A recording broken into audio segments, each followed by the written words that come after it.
Et la terre, c'est le logos. Qu'est-ce que le ciel?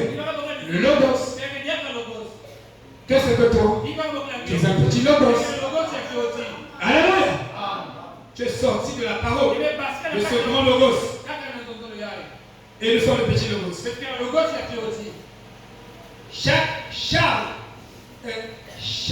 Chaque esprit. Chaque esprit. Voilà. Chaque esprit. Mon homme.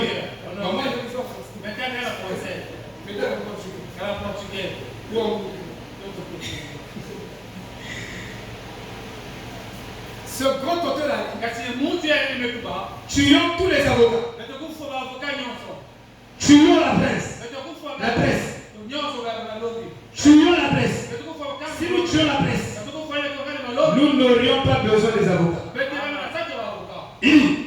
Si nous nous débarrassons de la presse, il y a beaucoup de mensonges que nous avalons dans notre subconscient en regardant la télévision, en écoutant les médias, en lisant les journaux. Parce que ce sont des choses qui n'ont pas été attestées par la parole de Dieu. Parce que tout ce qui n'a pas été attesté, c'est un mensonge. Paul a dit, je reconnais que la parole de tout homme est un mensonge. Et seule la parole de Dieu est la vérité. Donc, nous sommes dans un monde où nous encaissons dans la journée peut-être 50 mensonges. Et vous voyez, je vais terminer par ça. Il y a beaucoup de mensonges. C'est dans le message. Mais là, tout. Et je vous dis, l'antichrist marche à côté de la place.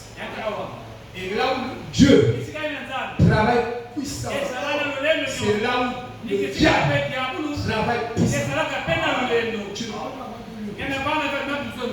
Là où Dieu travaille puissamment, c'est pourquoi dans le message, les gens pensent que le message est faux.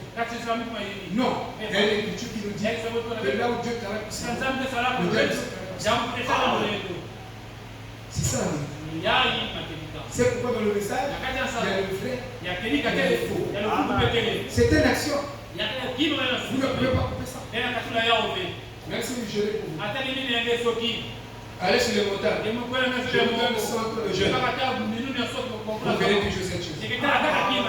C'est une action. Déjà définie. C'est une règle. Une formule. C'est une action. Déjà établi. Il n'a pas changé ça. Amen.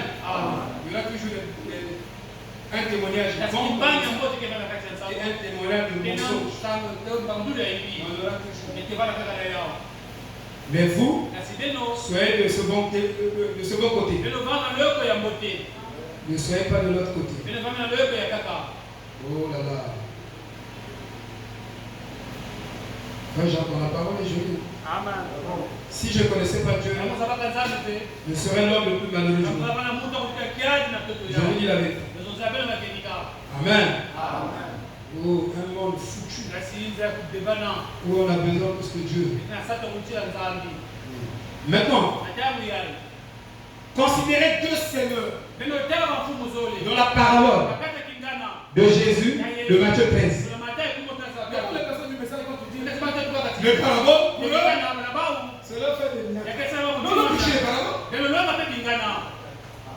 Matthieu 13. C'est une parabole. Et ça parle de qui? D'un semeur et d'un mensonge. Et quand madame dans la parole parlait, il dit Billy Graham a sémé la sémence pour Oral Robert. Il a aussi la sémence. La sémence baptiste. Et il y a un troisième semeur. Et Branham, donc la parole parlait de il parle de ce semeur-là sans mettre son nom. Il sait bien. Mais il est en train d'appliquer les écritures à quelqu'un qui est là. Un prophète qui est là. Mais il ne dit pas le nom. Et c'est pourquoi, comme vous disiez, les sermons de Branham, donc beaucoup de ces sermons, les gens du temps de la fin, il parlait de lui-même. Arrive-t-il à Dieu de changer sa parole? Il parlait encore de son qui était là. Il applique ça sur lui. Mais les gens qui disent, Amen. Il dit 2 semeurs. Et les 2 semeurs. Et les 2 semeurs sont 2 semences. Sont les 2 semeurs. 2 semences. Excusez-moi. Et Ève est la mère de tous les vivants dans tous les mortels. Ève est la mère de tous les mortels. Et Marie est la mère de tous les immortels. Et la vraie Ève, parce que le nom Ève signifie la mère. La vraie Ève, dans cette Bible, c'est Marie. Parce que c'est elle qui a engendré la vie. Mais la lignée de Ève jusqu'à Christ, c'était le mortel. Comptez le Christ jusqu'à l'enlèvement, c'est le royaume des immortels. Quand je chante culturiste, vous ne comprenez pas aussi. Je dis, donc culturiste, je dis que c'est l'âge de l'immortalité. Donc nous sommes un royaume des immortels. Mais ça parle depuis Jésus. Immortel. Marie a engendré le Christ. La vie des hommes.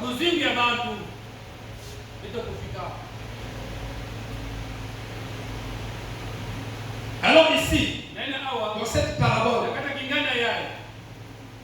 et cette parabole, vous avez la névrose. La névrose, au temps de la fin, on vous présente la vérité. Vous prenez la vérité, vous l'inversez et vous agissez. C'est ça la névrose. C'est une maladie spirituelle. Tous les Laodiciens sont névreux. C'est pour vous écouter. ABC. Je vous dis que c'est difficile. Le pasteur m'a appelé l'ami. Je connais peut-être l'ami. Vraiment à zéro. Je fais un mauvais rêve. Je dors seul. Donc dans la névrose, vous avez des images de l'atrocité, des choses bizarres qui hantent votre esprit. Vous voyez? C'est la névrose. Vous devez connaître l'âge dans lequel nous vivons. Quels sont les esprits de l'âge pour bien les attaquer. Et regardez.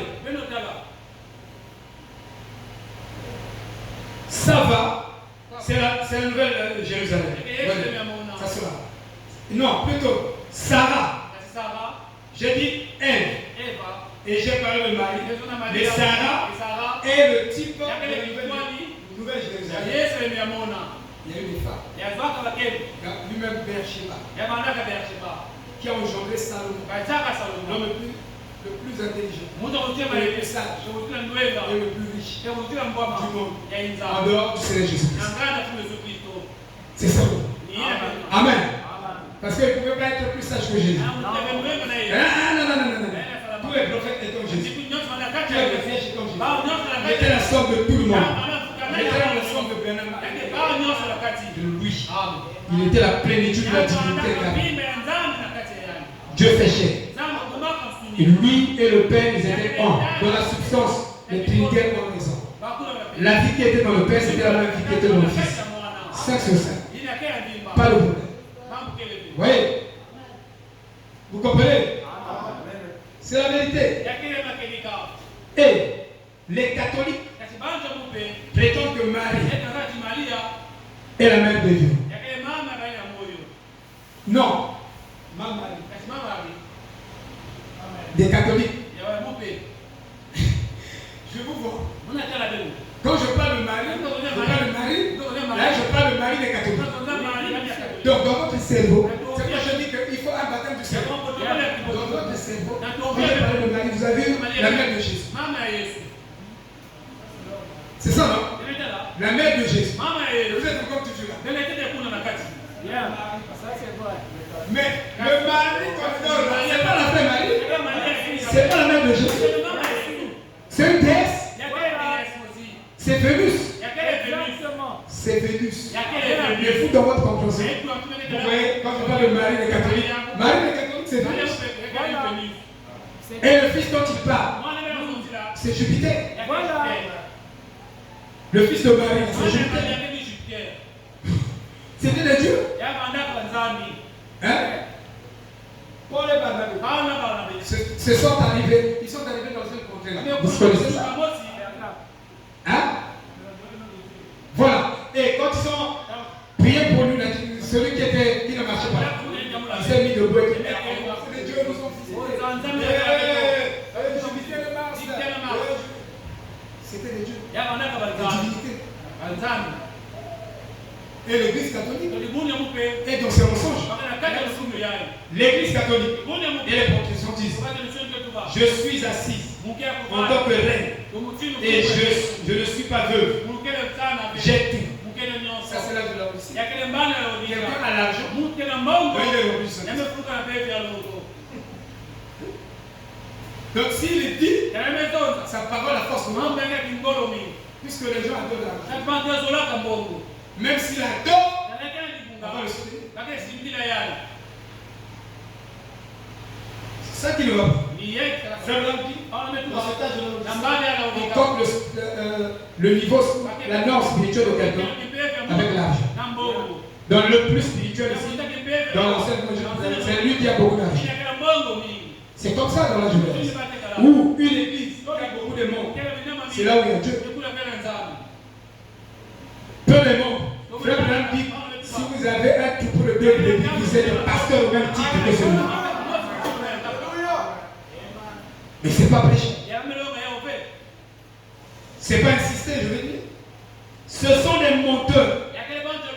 Et nous savons que, avant que cela soit fini, ils vont verser le sang de chaque vierge. Maintenant, les sages seront sortis, mais les insensés restent. Et ils se tiennent juste là, dans le livre de l'Apocalypse, après l'ouverture des sceaux, après sa présence. Et ils n'ont pas de vase pour obtenir de lui. Il y a des gens qui viendront écouter le message. Mais vous devez avoir un cœur fertile. Un cœur qui avait déjà été préparé avec les vitamines de la parole de Dieu avant la fondation du monde. Sinon, la sémence tombera dans votre cœur, ça ne va pas gérer. Et les semeurs qui ont sémé aujourd'hui, ils ont sémé. Ils ont sémé. Et c'est le temps de la moisson.